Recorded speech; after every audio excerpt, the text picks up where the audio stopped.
Attorney Oliver, umatras na sa panliligaw kay Kim. Dahil nga ba may Paulo na? I'm overheated, can hardly sleep at night, doing crazy dreaming. You're the reason why. Hiding by the baby. Ay, wala na siya.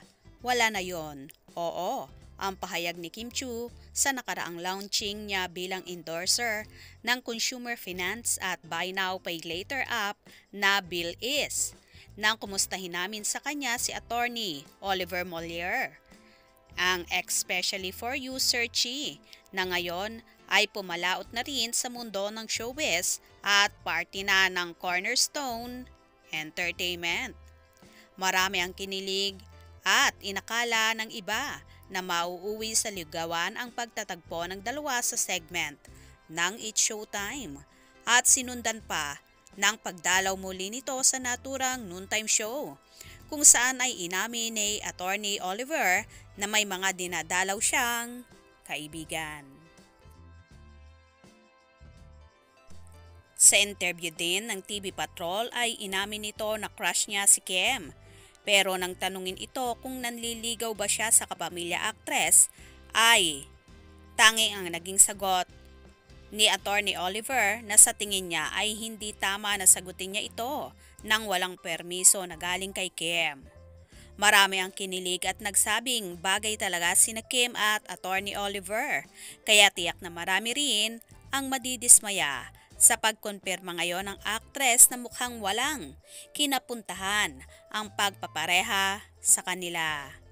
Nang kamustahin naman namin ang napapabalitang espesyal na relasyon nila ng kapareha niyang si Paulo Avellino, inamin ni Kim na marami silang pinagsasamahan ngayon ng aktor at natutuwa siya na marami ang nagmamahal at tumatangkilik sa tambalang Kim Pao sa mga shows na Linlang at What's Wrong with Secretary Kim. Kwento nga sa amin ni Kim ay natatawa at nagkukwento na raw sa kanya sa ngayon si Paulo, na kilalang tahimik at malihim sa ibang tao. Sa tagal na rin nilang magkatrabaho.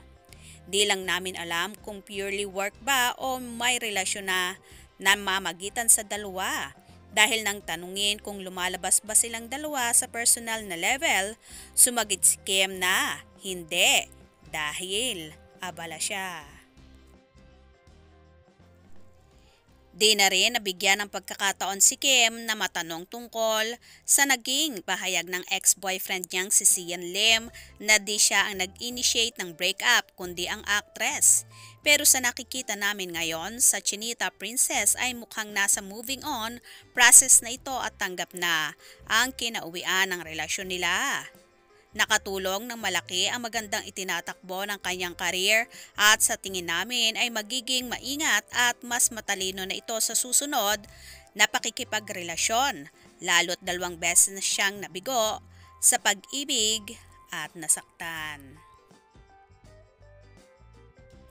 Well, marami na ngang learnings si Kimi sa kanyang mga past relationship kaya naman ngayon ay maingat na siya kung sakaling magkakaroon na sila ng relasyon ng kanyang katambal na si Paulo.